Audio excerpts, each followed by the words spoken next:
आज हम आपके समक्ष एक नाटिका प्रस्तुत करने जा रहे हैं जिसका नाम है श्री गौड़िया वैष्णव संस्कृति का परिचय।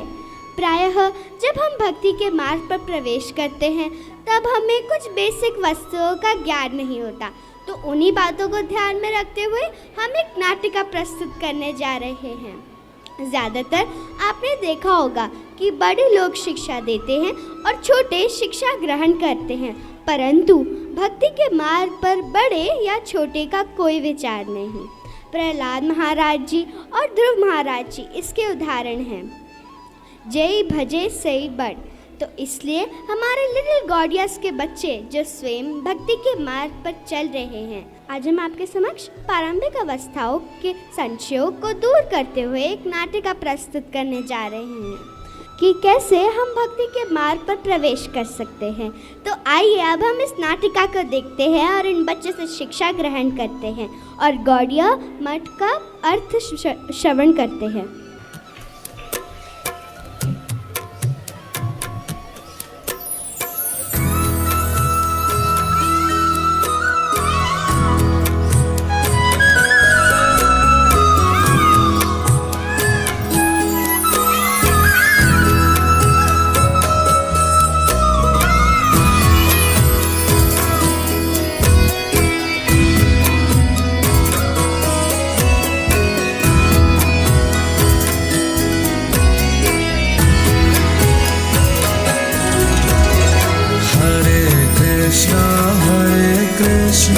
कृष्ण कृष्ण हरे हरे, हरे राम राम राम हरे हरे। हरे कृष्णा प्रभु जी। हरे कृष्णा। हरे कृष्णा माता जी। हरे कृष्णा। ऐसा लग रहा है पहली बार यहाँ आए हैं। हाँ जी, वास्तव में हम सामने पार्क में मॉर्निंग इवनिंग वॉक करने आते हैं। दूर से तो रोज ठाकुर जी के दर्शन करते हैं, आज सोचा अंदर जाकर ठाकुर जी के दर्शन कर ले। बहुत ही अच्छा किया आपने प्रभु जी।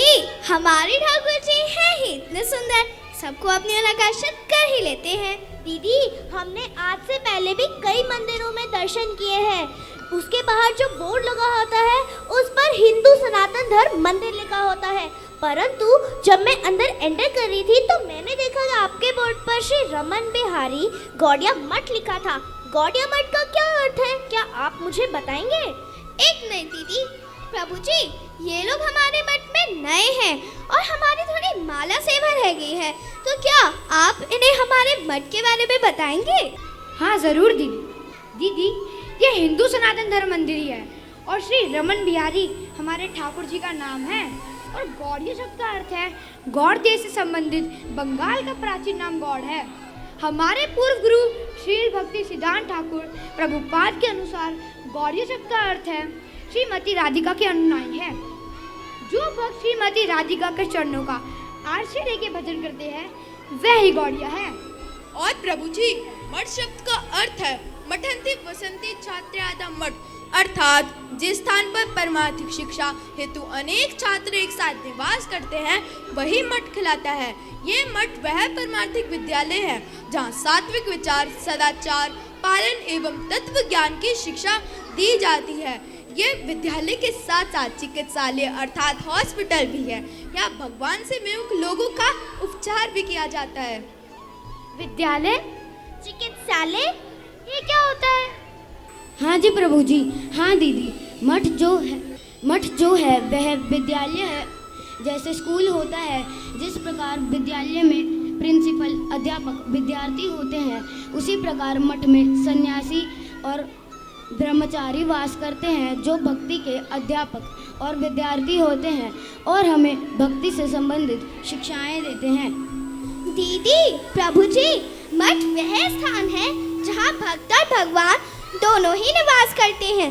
जो भक्त भगवान के सबसे नजदीक होता है वह हमें शास्त्रों के वर्णन के अनुसार बताता है कैसे ठाकुर जी को प्रणाम करना चाहिए, कैसे उनका भोग लगाना चाहिए और कैसे उनकी आरती करनी चाहिए। दीदी, प्रभु जी, वो जो आप राइट साइड पर बड़ा सा चित्रपट देख रहे हैं ना, यह यहाँ के प्रिंसिपल अर्थात हमारे गुरुदेव जी जो यहाँ के संस्थापक आचार्य हैं। इन्होंने ही हम जीवों पर कृपा कर इस मठ का निर्माण किया। इनका नाम है जय निधलीला प्रविष्ट ओम विष्णु पर अष्टोत्तर श्री श्री भक्ति वेदांत नारायण गोस्वामी जी है। यही इस मठ के प्रिंसिपल हैं। बाकी सब टीचर्स और स्टूडेंट्स हैं। दीदी, प्रभु जी, अब हमारे कीर्तन का समय हो गया, इसलिए अब हम लोग कीर्तन करेंगे। सभी लोग कीर्तन के लिए आ जाओ, कीर्तन का समय हो गया है। कहो गौरांगो लहो गौरांगेरो नाम रे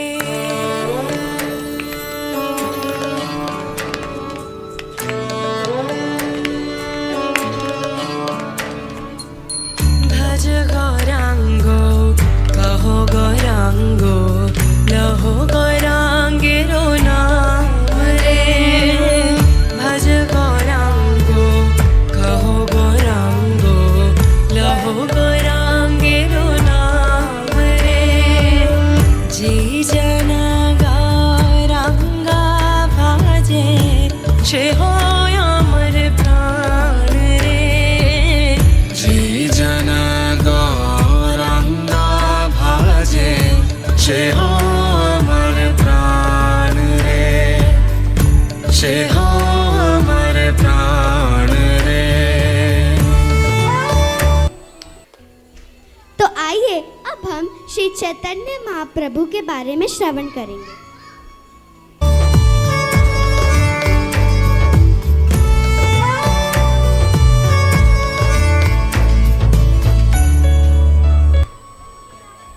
वाह, आनंद आ गया। मुझे भी बहुत मजा आया कीर्तन सुनने में। मन कर रहा है कि रोज सुबह शाम आकर कीर्तन सुनूं। हाँ, मेरी भी कुछ ऐसी ही इच्छा है। सुनिए दीदी, दीदी ये तो समझ आ गया कि ये तो मूर्ति अजय राधा कृष्ण जी की है, परंतु ये तीसरी मूर्ति जिनका एक हाथ ऊपर और दूसरा हाथ नीचे है, क्या ये कृष्ण जी के बड़े भाई बलराम जी है? नहीं नहीं प्रभु जी, यह कृष्णा जी के बड़े भाई बलराम जी नहीं है, यह तो चैतन्य महाप्रभु जी है। चैतन्य महाप्रभु जी, वह कौन है? दीदी, चैतन्य महाप्रभु जी राधा कृष्ण जी का मिलित स्वरूप है, जो हम जीवों पर कृपा करने के लिए आज से लगभग 550 वर्ष पूर्व नवदीप धाम जो बंगाल में है वहाँ अवतरित हुए थे। कृष्ण जी ने चैतन्य महाप्रभु जी का रूप क्यों लिया था? देखिए प्रभु जी, पहली बात है कि जिस प्रकार कृष्ण स्वयं अवतारी हैं, अर्थात ब्रह्मा जी जो इस सृष्टि के प्रथम जीव हैं, उन्होंने अपने ग्रंथ ब्रह्म संहिता में वर्णन किया है। ईश्वरः परमः कृष्णः सच्चिदानंद विग्रह अनादिर आदि गोविंदः सर्व कारण कारणम, अर्थात श्री कृष्ण परम ईश्वर तथा सच्चिदानंद है। वे आदि पुरुष गोविंद समस्त कारणों के कारण है। और श्रीमद् भागवतम में भी इसका प्रमाण है। इति चांच कलह पुंसः कृष्ण अस्तु भगवान स्वयं। उपयुक्त सारे अवतार या तो भगवान के पूर्ण अंश या कला है, लेकिन श्री कृष्ण तो आदि पूर्ण पुरुषोत्तम भगवान है। वह सब विभिन्न लोकों में नास्तिकों द्वारा उपरत किए जाने पर प्रकट होते हैं। भगवान आस्तिकों की रक्षा करने के लिए अवतरित होते हैं। और प्रभु जी, मैं भी कुछ अवतारों के बारे में जानता हूँ, जैसे कि राम, नरसिंह आदि अवतार समूह परम पुरुष भगवान की अंश कला है, किंतु कृष्ण ही स्वयं भगवान है। उसी प्रकार चैतन्य महाप्रभु जी भी राम, नरसिंह, वामन की तरह अवतार नहीं है, अपितु अवतारी स्वयं कृष्ण ही है। वैसे तो उनके अवतरित होने के अनेक गुण और रहस्यमय कारण है, परंतु अब आप सब अभी इतना ही जान लीजिए कि हम जीवों पर कृपा करने के लिए युग धर्म का प्रचार करने और जीवों को अपनी नित्य सेवा में नियुक्त कर चिद आनंद प्रदान करने के लिए ही उन्होंने इस धराधाम पर अवतार लिया। आइए, अब हमारे कीर्तन का समय हो गया है। आप लोग भी हमारे साथ कीर्तन में गाइए।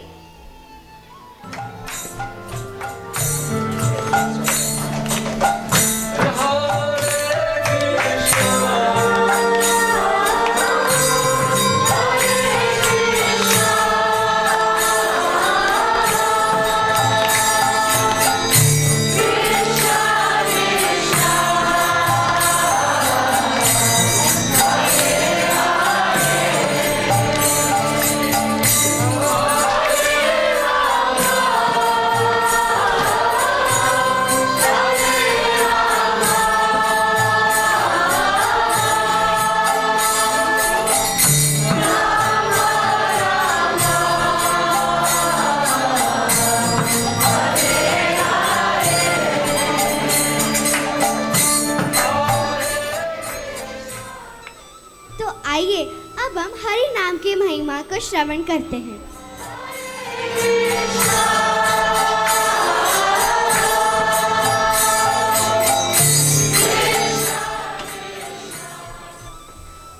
वाह, आनंद आ गया। कीर्तन बहुत ही अच्छा था। मन कर रहा है कि रोज सुबह आकर कीर्तन सुनूं।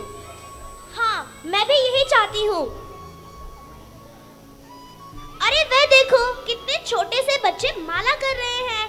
इनकी उम्र तो खेलने की, पढ़ने की और लिखने की है, तो ये माला क्यों कर रहे हैं? माता पिता ने इनके ऊपर कितना बर्डन डाला होगा ना। हाँ दीदी, आप इन बच्चों से ही पूछ लीजिए कितना बर्डन डाला है ना इनके माता पिता ने इन पर। अंशिका, स्तुति, इधर आओ।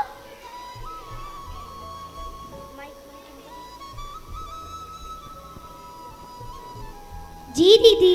अंशिका, स्तुति, ये तो आपका खेलने का समय है, फिर आप माला क्यों कर रहे हो? जरा इन दीदी को बताओ। अरे दीदी, आपने श्रीमद् भागवतम की शिक्षा नहीं सुनी, जिसमें प्रहलाद महाराज जी अपने मित्रों को बता रहे हैं, कुमार आचरेत प्राज्ञो धर्मान भागवता निह दुर्लभम मानुषम जन्म तदप्य अध्रुवम मर्थदम, कि हमें बचपन से ही भजन करना चाहिए, क्योंकि मनुष्य जन्म बड़ा ही दुर्लभ है, कब समाप्त हो जाए इसका पता नहीं, इसलिए हमें बचपन से ही भजन करना चाहिए। हाँ जी दीदी, यह बच्चे स्कूल के टाइम पर स्कूल जाते हैं, पढ़ने के टाइम पर पढ़ाई करते हैं और खेलने के टाइम पर खेलते हैं। इन्होंने कुछ छोड़ा नहीं है, परंतु अपने जीवन में कृष्ण को जोड़ा है। मैं भी एक गृहस्थ हूँ, शादीशुदा हूँ, मेरा भी एक बेटा है, पर मैंने कुछ छोड़ा नहीं है, बस अपने जीवन में कृष्ण को जोड़ा है। जो समय दूसरे लोग टीवी पर सीरियल और फ़ोन में गपशप पर बिताते हैं, हम वही समय भक्ति में बिताते हैं। हरे कृष्णा दीदी। हरे कृष्णा प्रभु जी। हरे कृष्णा। हरे कृष्णा। आप ही बताइए, क्या गारंटी है कि कल मैं जीवित रहूंगी ही रहूंगी? अगर जाते जाते मेरा एक्सीडेंट हो गया तो मरने की उम्र देखी नहीं जाती। गर्भ में क्या संतान की मृत्यु नहीं होती? एक साल, 2 साल, 25 साल में मृत्यु नहीं होती। आप सब तो वैसे भी ये जानते ही हैं कि मृत्यु में हमारे साथ कुछ नहीं जाता, सिवाय भगवान के नाम के अतिरिक्त। माता संतान को जन्म दे सकती है, जीवन नहीं। प्रभु जी, पर ये माला लेकर दिखावा करने की क्या आवश्यकता है? हम भगवान का नाम तो अपने मन में भी ले सकते हैं। ठीक कहा आपने प्रभु जी। हमारे मन के अंदर ऐसे प्रश्न इसलिए आते हैं क्योंकि हमें अपने ही शास्त्रों का तनिक भी ज्ञान नहीं होता। हम चांद तक और ग्रहों तक तो पहुंच गए, लेकिन हम अपने मन, शरीर और आत्मा के ज्ञान से हम बिल्कुल अनभिज्ञ हैं। गीता में अर्जुन ने प्रश्न किया है, चंचलम ही मनः कृष्णं प्रमाथि बलवदृढ़ं तस्याहं निग्रहं मनय वायुरिव सुदुष्करम। क्योंकि हे कृष्ण, मन बड़ा ही चंचल, जिद्दी और बलवान है, उसको नियंत्रण में करना वायु की तरह अत्यंत कठिन है। तो फिर कृष्णा जी ने इसका क्या उत्तर दिया? तो कृष्णा जी ने यह उत्तर दिया, असंशयम महाबाहो मनोद्रोणे ग्रहण चलम अभ्यासेन तु कौन्तेय वैराग्य च गृहति। श्री कृष्ण कहते हैं, हे महाबाहो, निसंदेह मन चंचल और कठिनता से वश में होने वाला है, परंतु हे कुंती पुत्र अर्जुन, यह सिर्फ अभ्यास और वैराग्य से वश में होता है। हमारा मन इतना चंचल है कि अगर हम भगवान का नाम लेने की कोशिश भी करें तो कभी इधर तो कभी उधर भाग जाता है। इसलिए माला द्वारा हम अभ्यास करते हैं। भगवान के नाम का अभ्यास करते हुए कब हमारा मन शुद्ध और निर्मल हो जाता है पता ही नहीं चलता, और हमारे विश्व से अपने आप ही विराग्य हो जाता है। अगर हम भगवान के भक्तों की शिक्षाओं को ध्यान में रखते हुए माला करें, और ये कोई साधारण माला नहीं होती, ये भगवान के शुद्ध भक्तों दी गई होती है। कृष्ण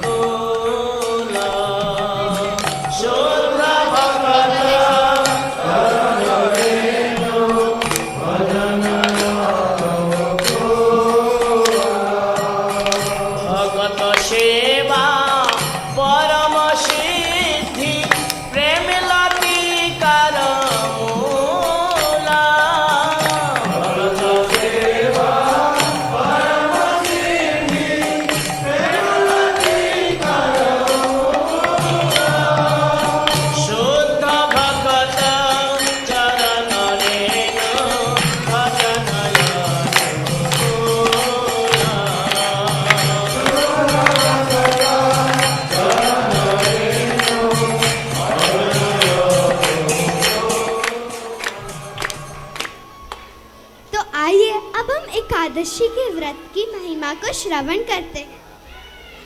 प्रभु जी चलिए और मेरे घर चलिए और कुछ पा लीजिए। नहीं नहीं प्रभु जी, आज मेरा एकादशी का व्रत है। एकादशी का व्रत ये किस लिए रखा जाता है? क्या इसे रखने से हमारे जीवन में सुख और समृद्धि आती है? एकादशी का व्रत भगवान को बड़ा प्रिय होता है और इस व्रत को रखने से भगवान बड़े प्रसन्न होते हैं और सब कुछ प्रदान कर देते हैं। अच्छा, सोमवार मंगलवार लोग तो न जाने कितने व्रत रखते हैं, परंतु दीदी इन सब व्रतों का हमारे शास्त्रों में कहीं भी उल्लेख नहीं है। और जैसे 500 के नोट में 10, 20, 50, 100, 200 आ ही जाते हैं, इसी प्रकार एक एकादशी के व्रत में सारे ही व्रत आ जाते हैं। एकादशी के व्रत के बारे में श्रीमद् भागवतम और अन्य ग्रंथों में इसका महात्म बताया गया है। इस दिन भगवान का कीर्तन कथा आदि सुनने से अन्य दिनों की उपेक्षा करोड़ गुना फल मिलता है। तो आज एकादशी है, तो अब आप हमारे साथ हरि नाम संकीर्तन करिए। हरे कृष्णा कृष्णा कृष्णा हरे हरे, हरे राम राम राम हरे हरे, हरे कृष्णा कृष्णा कृष्णा हरे हरे, हरे राम राम राम हरे हरे। प्लीज बैठ जाइए। हरे कृष्णा बैठ के तालियां बजाइए। कृष्णा कृष्णा हरे हरे, हरे राम राम राम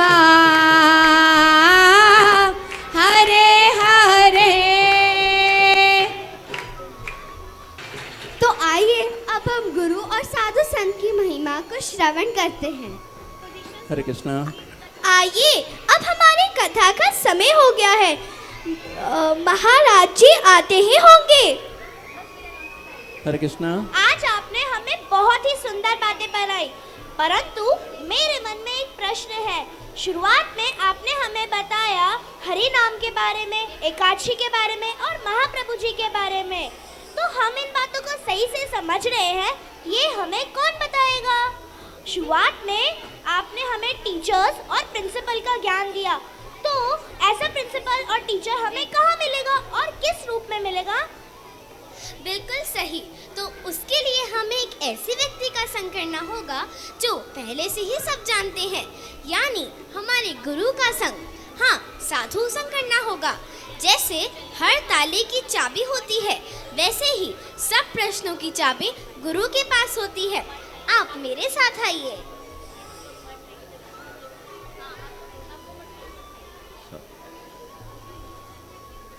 हरे कृष्णा। हरे कृष्णा महाराज जी। यह लोग हमारे मठ में नए आए हैं। हमने इन्हें अपने मठ के बारे में कुछ कुछ बातें बताई हैं, लेकिन साधु संग और भक्तों की महिमा यह आपके मुख से श्रवण करना चाहते हैं।